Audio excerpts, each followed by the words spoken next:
नमस्कार सांगमाने आपण मानंकु आम चैनल सबु ओडिया को हार्दिक स्वागत। आज आमे जानिबा ओडिशार 20टी सबुठारु बड़ और गुरुत्वपूर्ण खबर। चालंतु आरंभ करिबा। खबर नंबर 1। मुख्यमंत्री अन्नपूर्णा योजनार शुभारंभ। राज्यर सबुठारु बड़ खाद्य सुरक्षा योजना मुख्यमंत्री अन्नपूर्णा योजना आजिठारु संपूर्ण रूपे लागू होईछि। मुख्यमंत्री मोहन चरण माझी भुवनेश्वर रे एहार उद्घाटन करिसंती। एही योजना अधीन रे राशन कार्डधारी को मिलुथिबा मासिक चाउलर परिमाण को 5 किलोग्राम रु बढ़ाई मोट 10 किलोग्राम करा जायछि। सरकार एही अतिरिक्त 5 किलोग्राम चाउल संपूर्ण मागणारे प्रदान करुछंती। एहा द्वारा राज्यर प्राय 1 कोटी 6 लाख परिवारर 3 कोटी 28 लाख गरीब हिताधिकारी सीधासळख उपकृत हेबे। एही योजना पई सरकार वार्षिक 8,833 कोटी टंका खर्च करिवे। साधारण गरीब परिवार मानकर खाद्य समस्या दूर करिबा एही योजनार मुख्य उद्देश्य अटे। खबर नंबर 2। केजी रु पीजी पर्यंत संपूर्ण मागणा शिक्षा। ओडिशार समस्त सरकारी विद्यालय एबे शिक्षा क्षेत्र में नुआ जुग आरंभ करिसंती। मुख्यमंत्री मोहन चरण माझी किंडरगार्टेन रु पोस्ट ग्रेजुएट जाए संपूर्ण मागणा शिक्षा घोषणा करिसंती। एणिकी सरकारी शिक्षानुष्ठान गुड़िकरे कौनसी एडमिशन फी किंबा ट्यूशन फी लागिबो नाही। एहा द्वारा ओडिशार प्राय 10 लाख रु अधिक गरीब एवं मध्यवित्त छात्रछात्री बिना कौनसी आर्थिक प्रतिबंधकरे निजर उच्च शिक्षा संपूर्ण करिपारिबे। एही ऐतिहासिक निष्पत्ति फलरे राज्यकोष उपरे वार्षिक प्राय 30 कोटी टंकार आर्थिक भार पड़िबो। आगामी शिक्षा वर्षरु एही व्यवस्था संपूर्ण रूपे कार्यकारी हेबो। खबर नंबर 3। खोर्धा रोड बलांगीर रेलपथ प्रकल्प। ओडिशार बहु प्रतीक्षित 301 किलोमीटर दीर्घ खोर्धा रोड बलांगीर रेलपथ कार्य एबे शेष पर्याୟରେ पहुंचिछि। पूर्वतट रेलपथर जेनेराल मैनेजर परमेश्वर फुनवाल कार्यर समीक्षा करिसंती। आसंता 2026 मसीहा शेष सुधा समग्र रेलपथरे ट्रेनर चलाचल संपूर्ण स्वाभाविक हेबो। वर्तमान सुधा 227 किलोमीटर पर्यंत कार्य शेष होई ट्रेन चालुअछि। अवशिष्ट 75 किलोमीटर पर्वत और जंगल अंचल होइथिबारु एठारे 7टी सुडंग निर्माण शेष होइछि। एही प्रकल्प संपूर्ण हेले पश्चिम ओडिशा सहित उपकूल ओडिशार सीधासळख संजोग हेबो। एहा द्वारा बहुत गरीब और यात्री उपकृत हेबे। खबर नंबर 4। पुरी विश्व प्रसिद्ध रथयात्रा प्रस्तुति। आसंता 16 जुलाई रे अनुष्ठित हेबाकु थिबा महाप्रभुंक रथयात्रा पई पुरीर रथखଳାରେ निर्माण कार्य जोरसोर रे चालिछि। श्रीमंदिर मुख्य प्रशासक अरविंद पाढ़ीଙ୍କ सूचना अनुଯାयी रथ निर्माणर प्राय 85% कार्य संपूर्ण शेष होइछि। रथ शिल्पी माने दिनराति एक करी चौकी एवं सारथी सिंहासन प्रस्तुत करुछंती। आसंता 29 रे देवस्नान पूर्णिमा पूर्वरु समस्त कार्य शेष हेबाकु लक्ष्य रखा जाइछि। चलित वर्ष प्राय 15 रु 20 लाख भक्तंक पई प्रशासन स्वतंत्र कटकणा और पानीय जल व्यवस्था करुछि। श्रद्धालुंक सुरक्षा पई श्रीमंदिरर 4टी द्वारे स्वतंत्र बैगेज स्कैनर लगा जाउछि। खबर number 5। Ration card e KYC अवधि वृद्धि। ओडिशा रे राशन कार्डधारी पई एक जरूरी सूचना। खाद्य जोगाण और खाउटी कल्याण विभाग पक्षरु ई केवाईसी जांच प्रक्रियार समय सीमा को आउ 2 मास पई बढ़ाई दिया जाइछि। सरकारी रिपोर्ट अनुसार राज्यर प्राय 96% हिताधिकारी एही जांच प्रक्रिया शेष करिसंती। किंतु किछि दुर्गम एवं उपकूलवर्ती जिल्लार 4% लोक एबे भी बाकी अछंती। सरकार कहिसंती जे कौनसी योग्य गरीब हिताधिकारी जेपरि बाद न पड़िबे सेथिपई एही सुजोग दिया जाइछि। जदि एही अवधि मध्यरे जांच शेष न हुए तेबे सेमानंक राशन कार्ड बातिल हेबार आशंका रहिछि। खबर नंबर 6। मिशन शक्तिर पिठा अनसट। पवित्र रज पर्व को अधिक आनंददायक करिबा पई मिशन शक्ति विभाग पक्षरु एक अभिनव प्रयास करा जाइछि। डेपुटी मुख्यमंत्री प्रभाती परिडा भुवनेश्वर रे 6टी स्वतंत्र सज्जित पिठा अंश गाड़ीर शुभारंभ करिसंती। एही गाड़ी गुड़िक माध्यमरे मिशन शक्ति महिला स्वयं सहायक गोष्ठीर सदस्य माने पारंपरिक ओडिया रजपिठा बिक्री करुछंती। एहा द्वारा सहरवासी विशुद्ध और सुआदिया पोड़ पिठा सहजरे पाई पारुछंती। एही कार्यक्रम महिला उद्योगी मानंकु सीधासळख रोजगार एवं व्यवसायर बड़ सुजोग प्रदान करुछि। एही रज अवसर रे मिशन शक्ति बजार रे हस्ततंत सामग्री उपरे 10 रु 20% रिहाती मध्य मिलुछि। खबर नंबर 7। सुजला योजना रे बड़ पुंजीनिवेश। सहरांचलर प्रत्येक परिवार को 24 घंटा विशुद्ध पानीय जल जोगाई देबा पई राज्य सरकार सुजला योजना अधीन रे बड़ पदक्षेप नेइछंती। चलित वर्ष सरकार एही योजना पई 1500 कोटी टंकार बजेट मंजूर करिसंती। ବର୍ତ୍ତମାନ ସୁଦ୍ଧା ମଞ୍ଜୁର ହୋଇଥିବା 544ଟି ପ୍ରକଳ୍ପ ମଧ୍ୟରୁ 299ଟି ପ୍ରକଳ୍ପ ସମ୍ପୂର୍ଣ୍ଣ ରୂପେ ଶେଷ ହୋଇଛି। ଆଗାମୀ ବର୍ଷରେ ରାଜ୍ୟର 80%ରୁ ଅଧିକ ସହରକୁ ସମ୍ପୂର୍ଣ୍ଣ ରୂପେ ଏହି ଜଳ ଯୋଜନାରେ ସାମିଲ କରାଯିବ।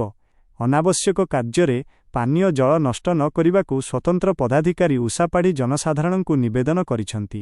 ଖବର ନମ୍ବର 8 ଗରିମା ଯୋଜନାରେ ସଫେଇ କର୍ମଚାରୀଙ୍କ କଲ୍ୟାଣ। ସଫେଇ କର୍ମଚାରୀମାନଙ୍କର ସୁରକ୍ଷା ଓ ମର୍ଯ୍ୟାଦା ରକ୍ଷା ପାଇଁ ଗୃହ ନିର୍ମାଣ ଓ ସହର ଉନ୍ନୟନ ବିଭାଗ ଗରିମା ଯୋଜନାକୁ ଅଧିକ କଡ଼ାକଡ଼ି ଭାବେ ଲାଗୁ କରିଛି। ବିଭାଗୀୟ ମନ୍ତ୍ରୀ କୃଷ୍ଣଚନ୍ଦ୍ର ମହାପାତ୍ର କହିଛନ୍ତି ଯେ ରାଜ୍ୟର ସମସ୍ତ ସହରାଞ୍ଚଳରେ ସଫେଇ କର୍ମଚାରୀଙ୍କର ସମ୍ପୂର୍ଣ୍ଣ ଯାଞ୍ଚ ଓ ପଞ୍ଜୀକରଣ କରାଯାଉଛି। କର୍ମଚାରୀମାନଙ୍କୁ ସରକାରୀ ଆବାସ ଯୋଜନା, ସ୍ୱାସ୍ଥ୍ୟ ବୀମା ଏବଂ ନିୟମିତ ଚିକିତ୍ସା ସୁବିଧା ଯୋଗାଇ ଦିଆଯିବ। ସଫେଇ କାର୍ଯ୍ୟରେ ବିପଦସଂକୁଳ ହାତ ସଫେଇକୁ ସମ୍ପୂର୍ଣ୍ଣ ବନ୍ଦ କରିବା ପାଇଁ ଅତ୍ୟାଧୁନିକ ମେସିନ୍ ଏବଂ ପିପିଇ କିଟ୍ ବ୍ୟବହାର ବାଧ୍ୟତାମୂଳକ କରାଯାଇଛି। ସମସ୍ୟାର ସମାଧାନ ପାଇଁ ସରକାର ଏକ 24 ଘଣ୍ଟିଆ ହେଲ୍ପଲାଇନ୍ ନମ୍ବର ମଧ୍ୟ ଜାରି କରିଛନ୍ତି। ଖବର ନମ୍ବର 9 ସିଏମ୍ କିଷାନ ଯୋଜନାରେ ସହାୟତା। ଓଡ଼ିଶାର ଚାଷୀ ଭାଇମାନଙ୍କ ପାଇଁ ଏକ ବଡ଼ ଖବର। ଚଳିତ ଖରିଫ ଚାଷ ପାଇଁ ରାଜ୍ୟ ସରକାର ସିଏମ୍ କିଷାନ ଯୋଜନା ମାଧ୍ୟମରେ ଏକ ବଡ଼ ଆର୍ଥିକ ସହାୟତା ଜାରି କରିଛନ୍ତି।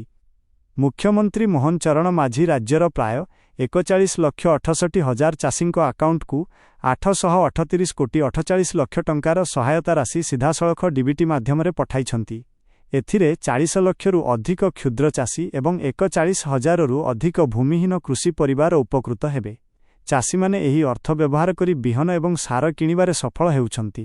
ଏହି ପଦକ୍ଷେପ ଗ୍ରାମୀଣ ଅର୍ଥନୀତିକୁ ଅଧିକ ସୁଦୃଢ଼ କରିବ। ଖବର ନମ୍ବର 10 ମହାପ୍ରଭୁଙ୍କ ପାଇଁ ଜୈବିକ ଭୋଗ।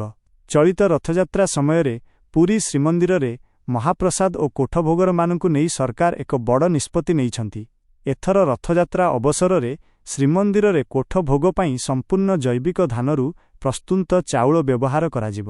କୃଷି ବିଭାଗର ବଳଭଦ୍ର ଜୈବିକ ଚାଷ ମିଶନର 8ଟି ଜିଲ୍ଲାରୁ ସଂଗୃହୀତ ଏହି ପ୍ରାକୃତିକ ଶସ୍ୟର ବ୍ୟବହାର କରାଯାଉଛି। ଏହି 5 ବର୍ଷିଆ ମିଶନ ପାଇଁ ରାଜ୍ୟ ସରକାର 113 କୋଟି ଟଙ୍କାର ବଜେଟ୍ ପ୍ରଣୟନ କରିଛନ୍ତି। ଏହି ବ୍ୟବସ୍ଥା ଦ୍ୱାରା ଶହ ଶହ ଭକ୍ତ ଏବଂ ସେବାୟତମାନଙ୍କୁ ସମ୍ପୂର୍ଣ୍ଣ ରସାୟନ ମୁକ୍ତ ଏବଂ ସ୍ୱାସ୍ଥ୍ୟପ୍ରଦ ପାରମ୍ପରିକ ଭୋଗ ମିଳିପାରିବ। ଖବର ନମ୍ବର 11 ଗୋପବନ୍ଧୁ ଜନ ଆରୋଗ୍ୟ ଯୋଜନାରେ ଚେତାବନୀ। ଗୋପବନ୍ଧୁ ଜନ ଆରୋଗ୍ୟ ଯୋଜନା ଏବଂ ଆୟୁଷ୍ମାନ ଭାରତ ଯୋଜନାରେ ଚିକିତ୍ସିତ ହେଉଥିବା ଗରିବ ରୋଗୀଙ୍କ ସୁରକ୍ଷା ପାଇଁ ରାଜ୍ୟ ସ୍ୱାସ୍ଥ୍ୟ ସୁରକ୍ଷା ସମିତି ଏକ ବଡ଼ ନିଷ୍ପତ୍ତି ନେଇଛି। ସମିତିର ମୁଖ୍ୟ କାର୍ଯ୍ୟନିର୍ବାହୀ ଡକ୍ଟର ବୃନ୍ଦାଡି ସମସ୍ତ ପଞ୍ଜୀକୃତ ବେସରକାରୀ ଡାକ୍ତରଖାନାକୁ କଡ଼ା ଚେତାବନୀ ଦେଇଛନ୍ତି। ନିୟମ ଅନୁଯାୟୀ ରୋଗୀ ଭର୍ତ୍ତି ହେବାର 3 ଦିନ ପୂର୍ବରୁ ଏବଂ ଡିସ୍ଚାର୍ଜ ହେବାର 15 ଦିନ ପର୍ଯ୍ୟନ୍ତ କୌଣସି ପ୍ରକାର ଡାକ୍ତରୀ ପରୀକ୍ଷା, ଔଷଧ ବା ପରାମର୍ଶ ଫି ନେଇପାରିବେ ନାହିଁ। ଯଦି କୌଣସି ଡାକ୍ତରଖାନା ଏଥିପାଇଁ ଅର୍ଥ ଦାବି କରେ ତେବେ ସେମାନଙ୍କର ପଞ୍ଜୀକରଣ ବାତିଲ କରାଯିବ। ସ୍ୱାସ୍ଥ୍ୟମନ୍ତ୍ରୀ ମୁକେଶ ମହାଲିଙ୍ଗ ବିଭିନ୍ନ ଡାକ୍ତରଖାନାରେ ହଠାତ୍ ଚଢ଼ାଉ କରି ଏହା ଯାଞ୍ଚ କରିଛନ୍ତି। ଖବର ନମ୍ବର 12 ବାଲେଶ୍ୱର ସୋରରେ ଭୟଙ୍କର ଦୁର୍ଘଟଣା। ବାଲେଶ୍ୱର ଜିଲ୍ଲାରୁ ଏକ ଅତ୍ୟନ୍ତ ଦୁଃଖଦ ଖବର ଆସିଛି। ପବିତ୍ର ପହିଲି ରଜ ଅବସରରେ ସୋର ଜାତୀୟ ରାଜପଥରେ ଏକ ଭୟଙ୍କର ସଡ଼କ ଦୁର୍ଘଟଣା ଘଟିଛି। ତାମିଲନାଡୁରୁ ପ୍ରାୟ 50 ଜଣ ଯାତ୍ରୀଙ୍କୁ ନେଇ ଆସୁଥିବା ଏକ ପର୍ଯ୍ୟଟକ ବସ୍ ରାସ୍ତା କଡ଼ରେ ଛିଡ଼ା ହୋଇଥିବା ଏକ ଟ୍ରକ୍କୁ ପଛପଟୁ ଧକ୍କା ଦେଇଛି। ଏହି ଦୁର୍ଘଟଣାରେ ବସ୍ ଚାଳକଙ୍କର ଘଟଣାସ୍ଥଳରେ ହିଁ ମୃତ୍ୟୁ ହୋଇଥିବା ବେଳେ ପ୍ରାୟ 15 ଜଣରୁ ଅଧିକ ଯାତ୍ରୀ ଗୁରୁତର ଭାବେ ଆହତ ହୋଇଛନ୍ତି। ସ୍ଥାନୀୟ ପୁଲିସ ଏବଂ ଅଗ୍ନିଶମ ବାହିନୀ ତୁରନ୍ତ ଘଟଣାସ୍ଥଳରେ ପହଞ୍ଚି ଆହତମାନଙ୍କୁ ଉଦ୍ଧାର କରି ହସ୍ପିଟାଲରେ ଭର୍ତ୍ତି କରିଛନ୍ତି। ଏହି ଘଟଣା ସମଗ୍ର ଅଞ୍ଚଳରେ ଶୋକାକୁଳ ପରିବେଶ ସୃଷ୍ଟି କରିଛି। ଖବର ନମ୍ବର 13 ମତଦାତା ତାଲିକା ସଂଶୋଧନ ଅଭିଯାନ। ଓଡ଼ିଶାରେ ସ୍ୱତନ୍ତ୍ର ମତଦାତା ତାଲିକା ସଂଶୋଧନ ବା ଏସ୍ଏସ୍ଆର୍ ଅଭିଯାନ ଜୋରସୋରରେ ଜାରି ରହିଛି। ନିର୍ବାଚନ କମିଶନଙ୍କ ସୂଚନା ଅନୁଯାୟୀ ରାଜ୍ୟର ପ୍ରାୟ 99% ମତଦାତାଙ୍କୁ ସେମାନଙ୍କର ଫର୍ମ ବଣ୍ଟନ କରାଯାଇଛି। ସମୁଦାୟ ତଥ୍ୟର ପ୍ରାୟ 34.5%କୁ ଡିଜିଟାଲାଇଜ୍ କରାଯାଇ ସାରିଛି। ମୁଖ୍ୟମନ୍ତ୍ରୀ ମୋହନ ଚରଣ ମାଝୀ ନିଜେ ସ୍ଥାନୀୟ ଗ୍ରାମସ୍ତରରେ ଯୋଗ ଦେଇ ନିଜର ତଥ୍ୟ ଯାଞ୍ଚ କରିଛନ୍ତି। ଏହି ଅଭିଯାନର ଲକ୍ଷ୍ୟ ହେଉଛି ମତଦାତା ତାଲିକାକୁ ସମ୍ପୂର୍ଣ୍ଣ ସ୍ୱଚ୍ଛ ଏବଂ ତ୍ରୁଟିମୁକ୍ତ କରିବା। ସମସ୍ତ ଯୋଗ୍ୟ ଗରିବ ଓ ଯୁବକମାନଙ୍କୁ ନିଜର ନାମ ଯାଞ୍ଚ କରିବା ପାଇଁ ସରକାରୀ ସେବା କେନ୍ଦ୍ରଗୁଡ଼ିକକୁ ଯିବାକୁ ପରାମର୍ଶ ଦିଆଯାଇଛି। ଖବର ନମ୍ବର 14 ମେଟ୍ରୋ ପ୍ରକଳ୍ପର ନୂଆ ରଣନୀତି। ଭୁବନେଶ୍ୱର ଏବଂ କଟକ ସହରରେ ପ୍ରସ୍ତାବିତ ମେଟ୍ରୋ ରେଳ ପ୍ରକଳ୍ପକୁ ନେଇ ସରକାର ଏକ ବଡ଼ ରଣନୀତିକ ନିଷ୍ପତ୍ତି ନେଇଛନ୍ତି। ଗୃହ ନିର୍ମାଣ ଓ ସହର ଉନ୍ନୟନ ମନ୍ତ୍ରୀ କୃଷ୍ଣଚନ୍ଦ୍ର ମହାପାତ୍ର ସ୍ପଷ୍ଟ କରିଛନ୍ତି ଯେ ମେଟ୍ରୋ ପ୍ରକଳ୍ପ ବାତିଲ ହୋଇନାହିଁ, ବରଂ ଏହାକୁ ଅଧିକ ଦୂରଦୃଷ୍ଟି ସମ୍ପନ୍ନ କରିବା ପାଇଁ ସାମୟିକ ସ୍ଥଗିତ ରଖାଯାଇଛି। ବର୍ତ୍ତମାନ ଭୁବନେଶ୍ୱର କଟକ ଏବଂ ପୁରୀକୁ ସଂଯୋଗ କରିବା ପାଇଁ ଏକ ସ୍ୱତନ୍ତ୍ର 3 ସିଟି ରୁଟ୍ ପ୍ରସ୍ତୁତ କରାଯାଉଛି। ପୂର୍ବ ନିଷ୍ପତ୍ତି ଯୋଗୁଁ ଟ୍ରାଫିକ୍ ସମସ୍ୟା ଉପୁଜିବାର ଆଶଙ୍କା ଥିଲା। ଏଥିପାଇଁ କେନ୍ଦ୍ର ସରକାରଙ୍କ ସହଯୋଗରେ ଏକ ନୂତନ ସମ୍ପୂର୍ଣ୍ଣ ଯୋଜନା ପ୍ରସ୍ତୁତ କରାଯିବ ଯେପରି ସାଧାରଣ ଯାତ୍ରୀଙ୍କର କୌଣସି ଅସୁବିଧା ନ ହୁଏ। ଖବର ନମ୍ବର 15 ଆମ ବିହନ ରଥ ଓ ସ ଚଳିତ ବର୍ଷ ଓଡ଼ିଶାର ଚାଷୀମାନଙ୍କୁ ବିହନ ସମସ୍ୟାରୁ ମୁକ୍ତ ରଖିବା ପାଇଁ ଏକ ଅଭିନବ ଅଭିଯାନ ଆରମ୍ଭ କରାଯାଇଛି। ମୁଖ୍ୟମନ୍ତ୍ରୀ ମୋହନ ଚରଣ ମାଝୀ କଟକସ୍ଥିତ କେନ୍ଦ୍ରୀୟ ଧାନ ଗବେଷଣା ଅନୁଷ୍ଠାନରେ ଆମ ବିହନ ରଥ ଏବଂ ସ ଗାଡ଼ିଗୁଡ଼ିକର ଶୁଭାରମ୍ଭ କରିଛନ୍ତି। ପ୍ରାଥମିକ ପର୍ଯ୍ୟାୟରେ ଏହି ଗାଡ଼ିଗୁଡ଼ିକ 10ଟି ଜିଲ୍ଲାର ପ୍ରାୟ 31ଟିରେ ଚାଲିବ। ଗ୍ରାମ ପଞ୍ଚାୟତ ସ୍ତରରେ ଚାଷୀମାନଙ୍କୁ ଉନ୍ନତ କିସ୍ମର ବିହନ ସୁଲଭ ମୂଲ୍ୟରେ 5 କିଲୋଗ୍ରାମର ସରଳ ପ୍ୟାକେଟ୍ ଆକାରରେ ସିଧାସଳଖ ଯୋଗାଇ ଦିଆଯିବ। ଏହି ବ୍ୟବସ୍ଥାରେ ଦୂରଦୂରାନ୍ତର ଚାଷୀଙ୍କୁ ମଣ୍ଡି ପର୍ଯ୍ୟନ୍ତ ନ ଦୌଡ଼ି ନିଜ ଦୁଆର ମୁହଁରେ ଭଲ ବିହନ ପାଇବାରେ ସହାୟକ ହେବ। ଖବର ନମ୍ବର 16 ସୁଭଦ୍ରା ଯୋଜନାର ଗୁରୁତ୍ୱପୂର୍ଣ୍ଣ ସୂଚନା। ଓଡ଼ିଶାର କୋଟିଏରୁ ଅଧିକ ମହିଳା ହିତାଧିକାରୀଙ୍କ ପାଇଁ ସୁଭଦ୍ରା ଯୋଜନାରେ ସରକାରୀ ଗାଇଡ୍ଲାଇନ୍ ଆସିଛି। ଆସନ୍ତା ପଞ୍ଚମ କିସ୍ତି ଅର୍ଥ ପାଇବା ପାଇଁ ସମସ୍ତଙ୍କ ମହିଳାଙ୍କୁ ସୁଭଦ୍ରା ମୋବାଇଲ୍ ଆପ୍ ଜରିଆରେ ନିଜର ଫେସ୍ ଅଥେଣ୍ଟିକେସନ୍ KYC ଶେଷ କରିବାକୁ କୁହାଯାଇଛି। ଯଦି ଏହି ଯାଞ୍ଚ ପେଣ୍ଡିଂ ରହିବ ତେବେ ପରବର୍ତ୍ତୀ 5,000 ଟଙ୍କାର କିସ୍ତି ବନ୍ଦ ହୋଇପାରେ। ସହାୟତା ରାଶି ଆସନ୍ତା 28 ଅଗଷ୍ଟ ପବିତ୍ର ରକ୍ଷାବନ୍ଧନ ଅବସରରେ ସିଧାସଳଖ DBT ମାଧ୍ୟମରେ ଆଧାର ସଂଯୋଗ ହୋଇଥିବା ଆକାଉଣ୍ଟକୁ ପଠାଯିବ। କୌଣସି ଅସୁବିଧା ହେଲେ ମହିଳାମାନେ ନିକଟସ୍ଥ ଜନସେବା କେନ୍ଦ୍ରର ମାଗଣା ସହାୟତା ନେଇପାରିବେ। ଖବର ନମ୍ବର 17 ପର୍ଯ୍ୟଟନ ବିକାଶ ପାଇଁ ଜମି ବ୍ୟାଙ୍କ। ଓଡ଼ିଶାକୁ ଦେଶର ଏକ ପ୍ରମୁଖ ପର୍ଯ୍ୟଟନ ସ୍ଥଳୀ ଭାବେ ଗଢ଼ି ତୋଳିବା ପାଇଁ ରାଜ୍ୟ ସରକାର ଏକ ବଡ଼ ପଦକ୍ଷେପ ନେଇଛନ୍ତି। କ୍ୟାବିନେଟ୍ ବୈଠକରେ ରାଜ୍ୟର ପ୍ରମୁଖ ସ୍ଥାନ ଯଥା ପୁରୀ, କୋଣାର୍କ, ଚିଲିକା, ଶିମିଳିପାଳ ଏବଂ ସାତକୋଶିଆରେ ମୋଟ 5,500 ଏକର ଜମିର ଏକ ସ୍ୱତନ୍ତ୍ର ଟୁରିଜିମ୍ ଲ୍ୟାଣ୍ଡ ବ୍ୟାଙ୍କ ଗଠନ ପାଇଁ ଅନୁମୋଦନ ମିଳିଛି।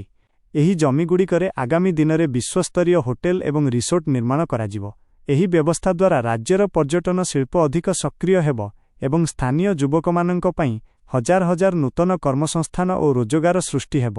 ଖବର ନମ୍ବର 18 ଅନୁଗୁଳରେ ବିଶାଳ ଡ୍ରଗ୍ସ ରାକେଟ୍ ଜବତ। ଓଡ଼ିଶାରେ ନିଶା କାରବାର ବିରୋଧରେ କମିଶନରେଟ୍ ପୁଲିସକୁ ଏକ ବଡ଼ ସଫଳତା ମିଳିଛି। ଅନୁଗୁଳ ଜିଲ୍ଲାରେ ପୁଲିସ ପକ୍ଷରୁ ଏକ ବିଶେଷ ଚଢ଼ାଉ କରାଯାଇ ବିଶାଳ ବ୍ରାଉନ୍ ସୁଗାର ବେଆଇନର ପର୍ଦ୍ଦାଫାଶ କରାଯାଇଛି। ଏହି ମାମଲାରେ ପୋଲିସ 5 ଜଣ ମୁଖ୍ୟ ନିଶା ବ୍ୟବସାୟୀଙ୍କୁ ଗିରଫ କରିବା ସହ ସେମାନଙ୍କ ପାଖରୁ ଲକ୍ଷାଧିକ ଟଙ୍କାର ବ୍ରାଉନ୍ ସୁଗାର ଏବଂ ବିପୁଳ ପରିମାଣର ନଗଦ ଟଙ୍କା ଜବତ କରିଛି। ଏହି ଅଭିଯୁକ୍ତମାନେ ଗ୍ରାମୀଣ ଅଞ୍ଚଳର ଯୁବକମାନଙ୍କୁ ବେଆଇନ ନିଶା ଯୋଗାଉଥିଲେ। ଆଗାମୀ ଦିନରେ ସମଗ୍ର ଜିଲ୍ଲାରେ ପାଟ୍ରୋଲିଂ ବ୍ୟବସ୍ଥାକୁ ଅଧିକ କଡ଼ାକଡ଼ି କରାଯିବ ବୋଲି ପୁଲିସ ଅଧୀକ୍ଷକ ଚେତାବନୀ ଦେଇଛନ୍ତି। ଖବର ନମ୍ବର 19 ମହାନଦୀରେ ବାରେଜ ଓ ଆଳତି ଘାଟ। ସମ୍ବଲପୁରବାସୀଙ୍କ ପାଇଁ ପାନୀୟ ଜଳ ଏବଂ କୃଷି ସେକ୍ଟରର ବିକାଶ ପାଇଁ ରାଜ୍ୟ କ୍ୟାବିନେଟ୍ ଏକ ବଡ଼ ନିଷ୍ପତ୍ତି ନେଇଛନ୍ତି। ମହାନଦୀର ଅଯୋଧ୍ୟା ଧରପୁରଠାରେ ଏକ 440 କୋଟି 33 ଲକ୍ଷ ଟଙ୍କାର ନୂତନ ବ୍ରିଜ୍ କମ୍ ବାରେଜ ପ୍ରକଳ୍ପକୁ ମଞ୍ଜୁର କରାଯାଇଛି। ଏହି ପ୍ରକଳ୍ପ ଦ୍ୱାରା ସହରର ଜଳ ସମସ୍ୟାର ସ୍ଥାୟୀ ସମାଧାନ ହେବା ସହ ସ୍ଥାନୀୟ ମାଛ ଚାଷୀମାନେ ମଧ୍ୟ ଲାଭବାନ ହେବେ। ଏହା ସହିତ ପ୍ରସିଦ୍ଧ ମା ସମଲେଶ୍ୱରୀ ମନ୍ଦିର ନିକଟରେ ଏକ ମନୋରମ ଆଳତି ଘାଟ ନିର୍ମାଣ କରାଯିବ, ଯାହା ଶ୍ରଦ୍ଧାଳୁ ଓ ପର୍ଯ୍ୟଟକମାନଙ୍କୁ ଆଧ୍ୟାତ୍ମିକ ଅନୁଭୂତି ପ୍ରଦାନ କରିବ। ଖବର ନମ୍ବର 20 ବୃତାଙ୍ଗ ଜଳସେଚନ ପ୍ରକଳ୍ପ। ନୟାଗଡ଼ ଜିଲ୍ଲାର ମରୁଡ଼ି ପ୍ରବଣ ଅଞ୍ଚଳରେ ଚାଷ କାର୍ଯ୍ୟର ବିକାଶ ପାଇଁ ରାଜ୍ୟ ସରକାର ଏକ ବିରାଟ ଯୋଜନା ହାତକୁ ନେଇଛନ୍ତି। ଦୀର୍ଘଦିନରୁ ପଡ଼ି ରହିଥିବା ବୃତାଙ୍ଗ ଜଳସେଚନ ପ୍ରକଳ୍ପ ଅଧୀନରେ ଏକ ବିଶାଳ ସ୍ପିଲୱେ ନିର୍ମାଣ ପାଇଁ କ୍ୟାବିନେଟ୍ 994 କୋଟି ଟଙ୍କାର ବ୍ୟୟବରାଦ ମଞ୍ଜୁର କରିଛି। ଏହି ପ୍ରକଳ୍ପ ଦ୍ୱାରା ନୟାଗଡ଼ର ପ୍ରାୟ 309ଟି ଦୁର୍ଗମ ଗ୍ରାମର 23,300 ହେକ୍ଟର ଚାଷ ଜମିକୁ ସିଧାସଳଖ ଜଳସେଚନ ସୁବିଧା ମିଳିପାରିବ। ଚାଷୀମାନଙ୍କୁ ପାଣି ପାଇଁ ଆଉ ମୌସୁମୀ ଉପରେ ସମ୍ପୂର୍ଣ୍ଣ ନିର୍ଭର କରିବାକୁ ପଡ଼ିବ ନାହିଁ। ଏବେ ନଜର ପକାଇବା ଆଜିର ପାଣିପାଗ ଖବର ଉପରେ। ଭାରତୀୟ ପାଣିପାଗ ବିଭାଗ ଭୁବନେଶ୍ୱର ପକ୍ଷରୁ ଓଡ଼ିଶାରେ ଚଳିତ ମୌସୁମୀ ପାଣିପାଗକୁ ନେଇ ଏକ ବଡ଼ ଆଲର୍ଟ ଜାରି କରାଯାଇଛି। ଦକ୍ଷିଣ ପଶ୍ଚିମ ମୌସୁମୀ ବାୟୁ ଓଡ଼ିଶାର କୋରାପୁଟ ଏବଂ ଉପକୂଳ ଜିଲ୍ଲାଗୁଡ଼ିକରେ ପ୍ରବେଶ କରିବା ସହ ସକ୍ରିୟ ହେବାକୁ ଯାଉଛି। ଏହି କାରଣରୁ ଆଗାମୀ 24ରୁ 48 ଘଣ୍ଟା ମଧ୍ୟରେ ରାଜ୍ୟର ଅଧିକାଂଶ ଭାଗରେ ମଧ୍ୟମରୁ ପ୍ରବଳ ବର୍ଷା ସହିତ ଘଡ଼ଘଡ଼ି ଏବଂ ବଜ୍ରପାତ ହେବାର ସମ୍ଭାବନା ରହିଛି। ଆଜି ପାଇଁ ବିଶେଷ କରି ବାଲେଶ୍ୱର, କେନ୍ଦୁଝର, ମୟୂରଭଞ୍ଜ, ରାୟଗଡ଼ା, କୋରାପୁଟ, ଗଜପତି ଏବଂ ଗଞ୍ଜାମ ଜିଲ୍ଲାକୁ ଅରେଞ୍ଜ ଆଲର୍ଟ ଜାରି କରାଯାଇଛି।